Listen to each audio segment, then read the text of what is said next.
Hi everyone so ये सुंदर रंगोली देखि आपण माने जानि पारुथिबे हमर डाइट रे विज्ञान मेला अनुष्ठित होईची। ऑडिटोरियम हॉल सेठी बहुत सुंदर भाबे सजाइतिला। आ एट लगिले केते गोडे कोला चार्ट जोटा कि हमें सब गुरु छात्र छात्री माने बनेइतिलो।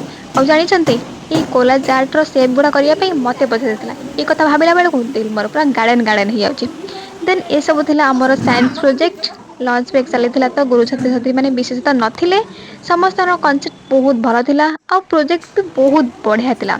आउ एइट थिला हमर project the gravity battery launch break पर पुरस्कार वितरण कार्यक्रम आरंभ होई जाइतिला। अरे हां हां आम प्रोजेक्ट को मध्ये गोटे पुरस्कार मिलितिला। सबे कसे सरिला तापर हम समस्त घर को फेरिलु। फ्रेश होई मो बसिगलो गोटे स्पेशल ड्राइंग करिया पय। ड्राइंग रो फाइनल लुक देखला पर आपण माने लाइक निश्चय करिवे। सो मु करूଥିଲି आज मधुबनी पेंटिंग जोटा कि बिहार फेमस आर्ट एटा मु द्वितीय थर पे ट्राई करूची।